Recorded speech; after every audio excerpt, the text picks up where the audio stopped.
morning. Sorry we're running a little late, but last week I couldn't even get a picture. This week I have a picture but no sound. So it's been one of those kinds of mornings already. But we'll, like last week, there's the balloon, so if it gets really bad, you can toss it around.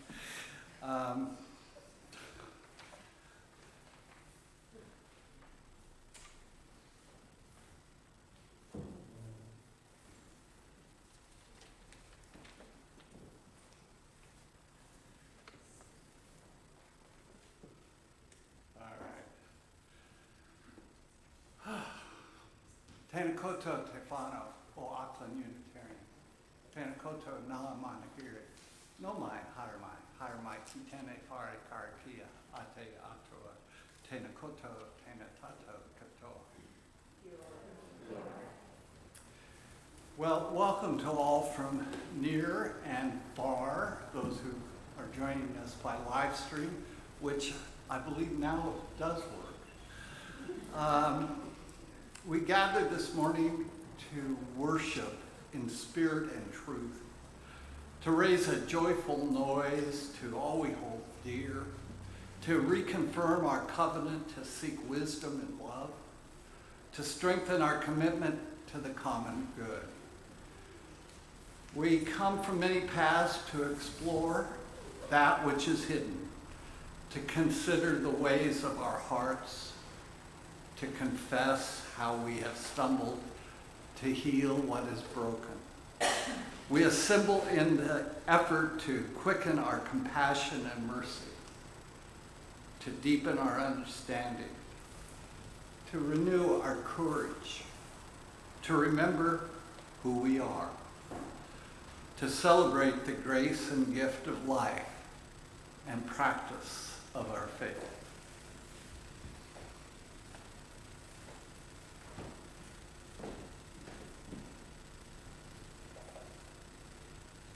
We light this chalice as a reminder that we are seekers.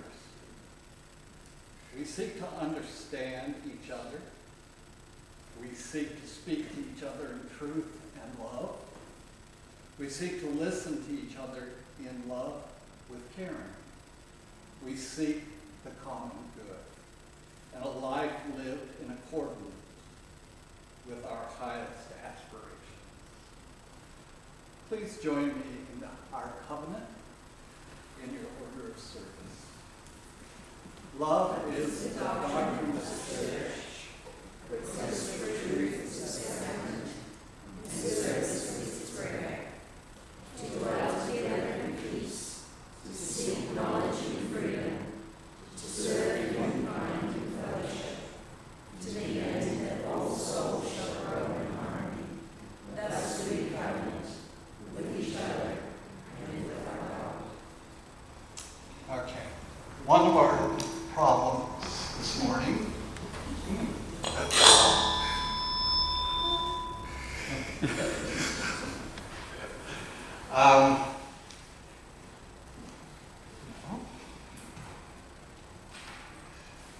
one of our problems was I was going to play you a YouTube song that I want to start using back and forth with Spirit of Life. And it also fits our theme of the day. And I was going to play it for you, sung, so you'd learn it, and then we would try our hand at it.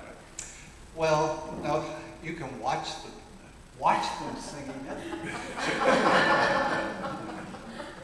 But that's not going to be much help. But we have a couple volunteers who are going to try their hand by leading.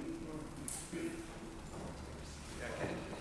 And they're going to sing it through once, and then we're going to sing it through 3 times until it's burned into our memory. If you're going to sing, right. Can you sing on this side? Oh, okay, if you want. Right, 1, 2. Wish we shall be known by... No, Frank, can I just do this on my own? I'm sorry. If I'm going to sing it, that's why I'm going to have to do it at the moment. We shall be known by the company we keep, by the ones who circle round to tend these fires. We shall be known by...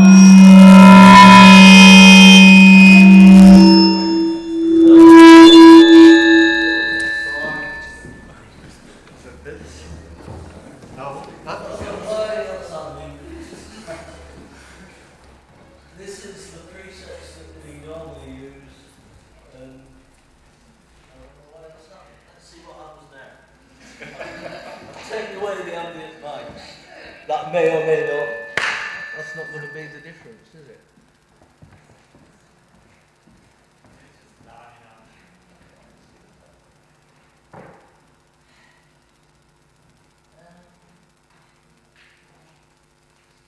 Where's the balloon?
Feels dangerous.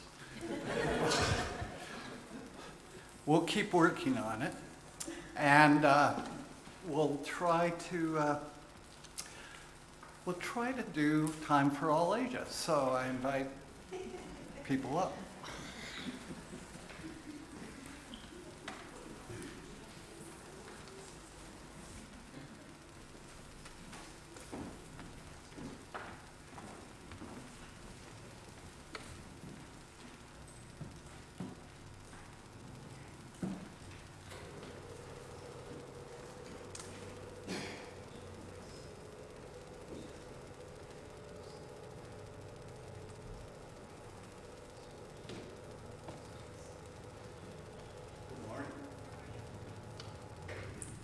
Good morning. There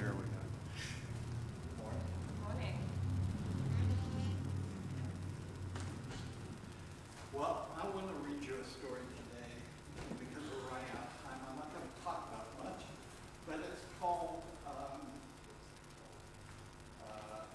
Come With Me, okay, by Holly McGee. All over the world, oh, where is the picture?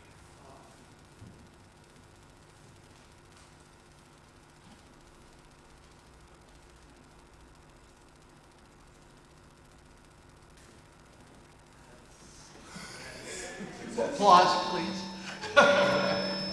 All over the world, the news told and retold of anger and hatred, people against people.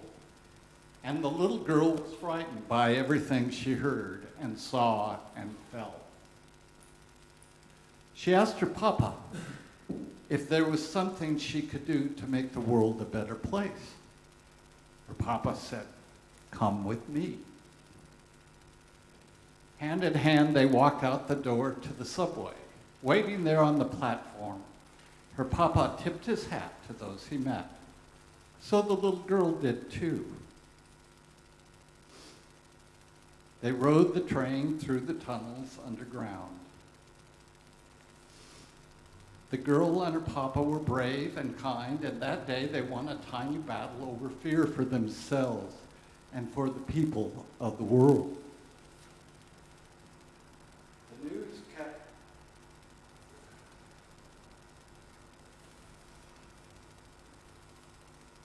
The news kept telling of anger and hatred, and the little girl asked her mama what she could do to make the world a better place. Her mama said, "Come with me." They went to their grocery to buy some things for dinner. Because one person doesn't represent family or a race or the people of a land. Her mama cooked, and the girl set the table piece by piece, as she'd always done.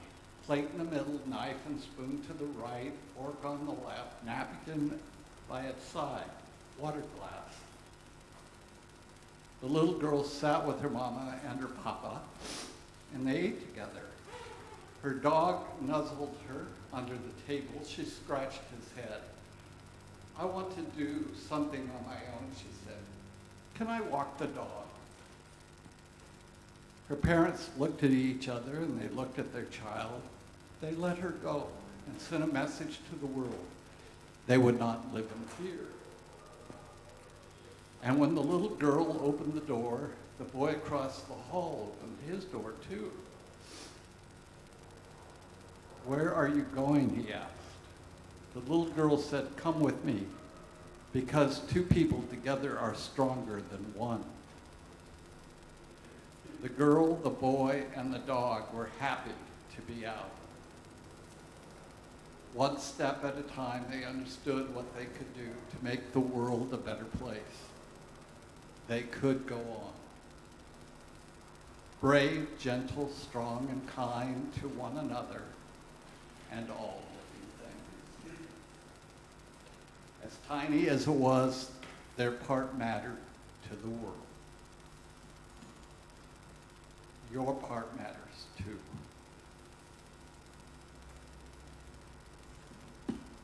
So, do you have anything you want to share, joy or concern? No? Well then, do you want to come with them?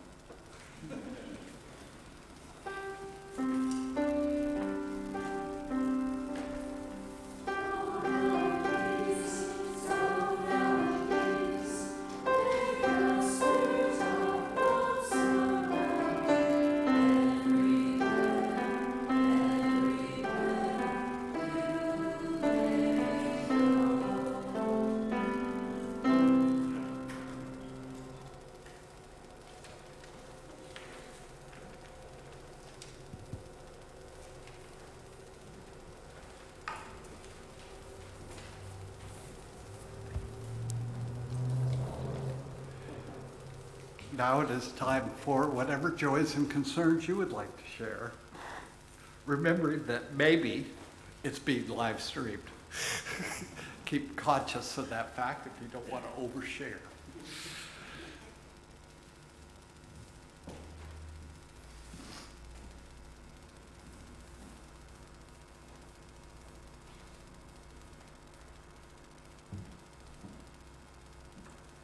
Oh, I thought it was coming up. Anybody else?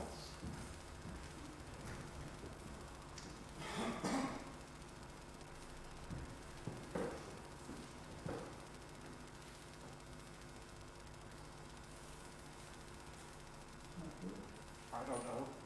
Speak up. Testing. I like this candle for oblivion. The love of my life, lifelong partner, whose birthday was today.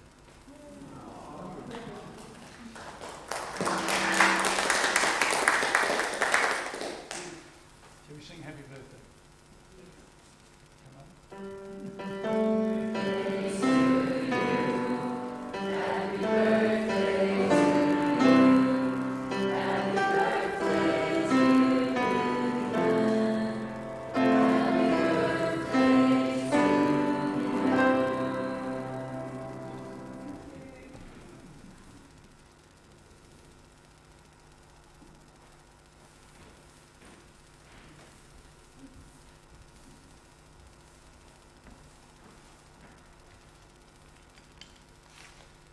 Light this candle for my uncle who passed about 2 nights ago. It's just, he was a farmer, pretty lonely out there. So, big love to all of us, all of you, men and women who are supporting mental health. It's a big topic in New Zealand. It's not talked about.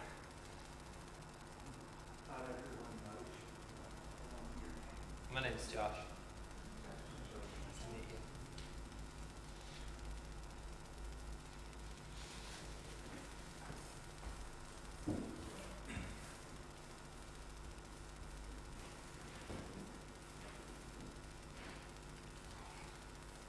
I light this candle of concern for Rachel, who went down to Wellington on a Wednesday, got sick, is still in her hotel, unable to come home because her COVID test hasn't come back so that the airline will let her get on it.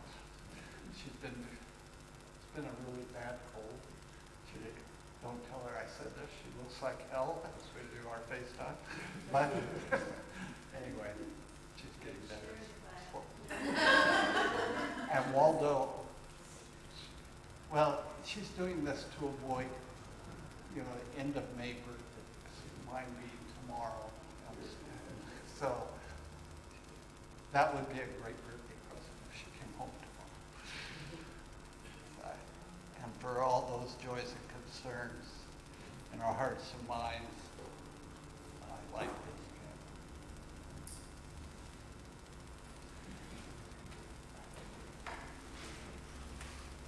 candle. Let us stand to sing our Koha hymn.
My reading this morning is the Kamala Sutra. During the Buddha's time, as now people were confused by the myriad religious faiths and teachers who exalted their own teachings and denounced those of others. When asked whom to believe, the Buddha shared this, the Kalama Sutra. Rely not on the teacher, but on the teaching. Rely not on the words of the teaching, but on the spirit of the words. Rely not on theory, but on experience. Do not believe in anything simply because you have heard it. Do not believe in traditions because they have been handed down for many generations. Do not believe anything because it is spoken and rumored by many. Do not believe in anything because it is written in your religious books. Do not believe in anything merely on the authority of your teachers and elders. But after observation and analysis, when you find that anything agrees with reason and it is conducive to the common good, then accept it and live up to it.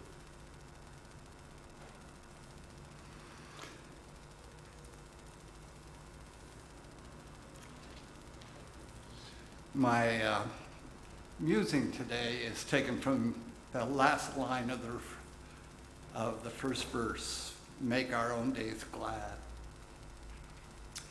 To be a Unitarian Universalist is to have a sense of humor, even about ourselves. There are so many jokes about us. Garrison Keillor, of course, teased us constantly. The comedian Lenny Bruce said this about us: I know my humor is outrageous when it makes the Unitarians so mad they burn a question mark on my front lawn. Somerset Maugham, in his classic Of Human Bondage, said, a Unitarian very earnestly disbelieves in almost everything that anybody else believes, and he has a very lively, sustaining faith in he doesn't quite know what. On a MASH episode, the character Colonel Sherman Potter said, the general answers his own phone, must be a Unitarian. Then there are the UU bumper stickers. There's a lot of folk wisdom condensed into bumper stickers, by the way. One I saw said, honk if you're not sure. Another says, we have a question for all your answers. You consider these bumper stickers badges of honor. Our humor lifts up our sense of exceptionalism, no matter how muted we are in expressing it. We take pride in our individualism. We are not like the sheeple and other faiths mindlessly mouthing their ancient creeds. And as a result, we are dismissed by most but ourselves. Our once significant voice in the marketplace of ideas has laryngitis. It turns out we have one of our UU saints, Ralph Waldo Emerson, to thank for this development. In his essay, Self-Reliance, he presented his view of our individuality. Benjamin Anastas critiques Emerson's imprint on American identity in general and Unitarianism in particular.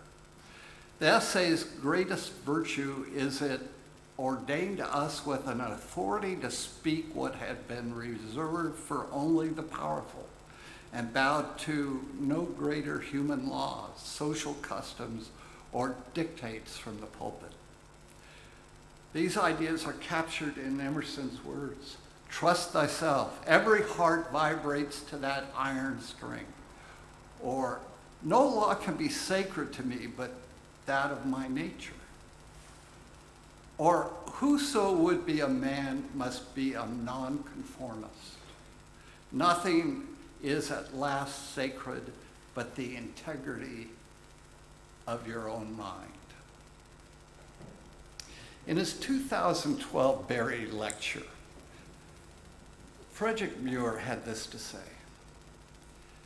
Emerson contributed to shaping 20th century ideology and the story Americans tell about themselves, about American uniqueness and individualism. When I began my preparation, I thought something on the role of technology would be of value. My interest took me to wondering what the I means that's placed in front of Apple products. I found two explanations. One is that the I means internet. The other explained that the I stood for individual, as in your personal individual piece of technology to be used for whatever purpose you want to help you think different. The grammarian I live with is appalled by that.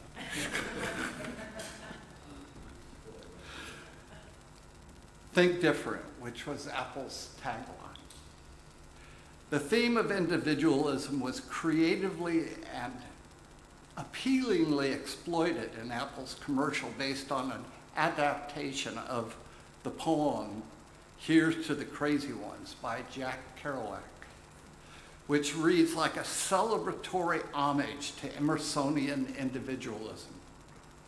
Here's to the crazy ones, the misfits, the rebels, the troublemakers, the round pegs in square holes, the ones who see things differently.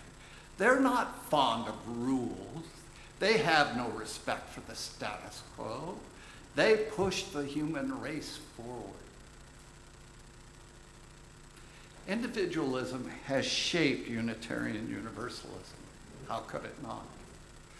We comprise the Church of Emersonian individualism. We are the I Church. We are not Emerson's goal for us. I'm not sure Emerson's goal was for us to be the crazy ones, but UU historian Conrad Wright argues that the result was the disintegration of institutional religion, because one cannot build a church on Emerson's dicta, humans are less together than alone. Wright concludes, for Emerson, a true community is not painfully constructed by people who have struggled to learn how to live together, but is made up of atomic and unrelated individuals. You might wonder at this point, what is the difference between individuality and individualism? Individuality refers to all the characteristics that make a person unique, and it refers to only one person. Individualism, on the other hand, is a set of beliefs, ideas, practices, and assumptions that emphasize the liberty and autonomy of individuals. It isn't something that just belongs to one person. It is a collective condition. Individualism is a pattern of living practiced by entire groups of people. I believe it's unfair to blame Emerson for the individualism that has seeped into our religious bones. He lauded the gifts of individuality. As a faith movement, we took the gift and transformed it into an ideology which began rotting out our roots. There is little to nothing about the ideology and theology of individualism that encourages people to work and live together, to create and support institutions that serve common aspirations and beloved principles. In 1998, when sociologist Robert Bella told a General Assembly audience that while he was in solid agreement with our social witness, he stood over and against the individualism of our principles, a belief he saw as the strongest current in Unitarian Universalist history. Buried under the vision Bella saw in our principles is a sentence a few ever read, but one that speaks to what will sustain and grow us. It is not the language of individualism, but of covenant. As free congregations, we promise to one another our mutual trust and support. We cannot do both covenant and individualism. Individuality, yes, but not individualism. When Bella suggested starting the principles with the interdependent web of life, the seventh principle, he did so because it offered a broader view than just the individual. Well, it didn't go over well, because I suspect people knew that living as a community in covenant is hard. Articulating and living our principles as a commitment to covenant, creating and sustaining a community by promising to one another our mutual trust and support, this takes extra effort. Yes, it's hard. And we all know how hard it is. Fortunately, Unitarian Universalism is a living tradition. We haven't closed the book of Revelation yet. And if individualism led us to the I-Church, then covenant can reshape us into what many have told us of Thomas Jefferson: we can be the religion of the future. Not that we are, but that we can be. We have what it takes to grow into what the 21st century needs. What that shape looks like is the beloved community, where the promise of individuality and justice inspire, empower, broaden, and deepen all. Beloved community, popularized by the Reverend Martin Luther King Jr., expresses the ethical embodiment of seeking the common good. The Reverend Shirley Strong elaborates on Dr. King's vision. I understand the term beloved community to mean an inclusive, interrelated society based on love, compassion, responsibility, shared power, and a respect for all people, places, and things.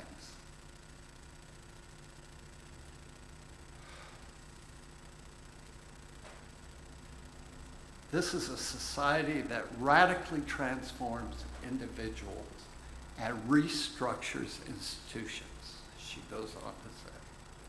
Which is to say, beloved community is shaped by what we know and feel as justice. It could be argued that American exceptionalism and ideology of individualism is not our problem in New Zealand. But the truth is that our individuality makes us vulnerable to being infected as well. In fact, I could list numerous instances where we have failed as a country to seek the common good. Much as COVID does not respect national borders, neither does individualism. As a denomination, we know how destructive it is. We also know creating a beloved community contains it. Today we hold our annual general meeting. It is hardly the most exciting event on our social calendar, but it is our annual renewal of our commitment to be in covenant. We aren't just passing a budget, we are pledging to be here next year. and the year after that, to continue our efforts to seek the common good. New Zealand needs us to exemplify a beloved community. And that's no joke. But it will make our own days glad. I invite you to stand, if able, to sing our closing hymn.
Please join me in the words for extinguishing the chalice.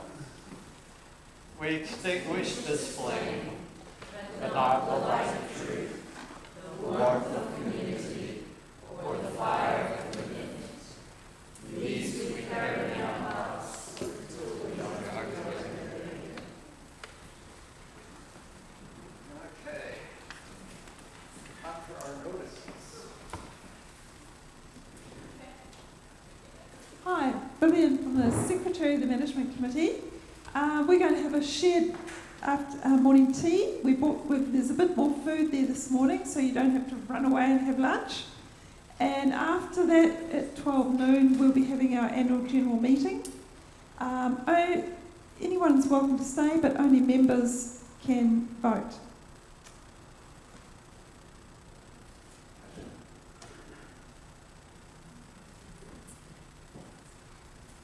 Hi, I'm Betsy, and I wasn't here last week, but I wanted to thank all of you who made our quiz night such a success. It was a wonderful array of food that everyone brought. and the questions were, as usual, challenging, particularly Unitarian ones. We all had a good time. We all had a good time, so thank you.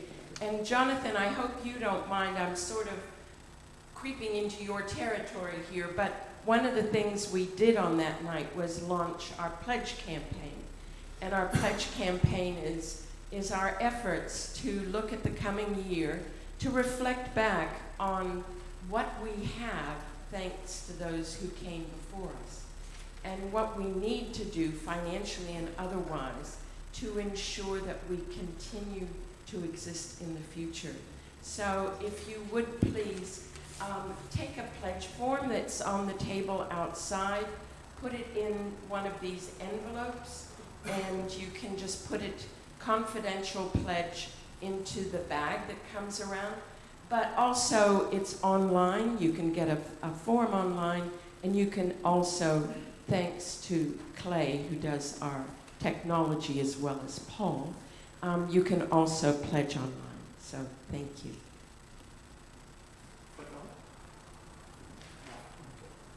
That's good.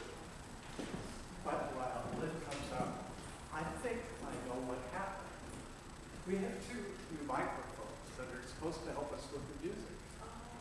And I think somehow they're fighting. No, what's happened is that there's preset levels for the microphones, and the one for the table mic has been changed to really high. Don't ask me why. But that's what was causing the feedback. Goodness, okay. Okay, so now we know why it's good to practice. So we will be having a very short practice at 11:30. So have your morning tea really quickly. Quick practice before the AGM. Well, say it words. That's it. Sorry.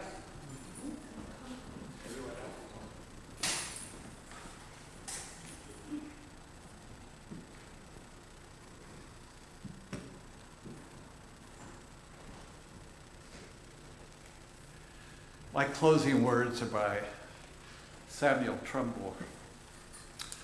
Go forth in simplicity.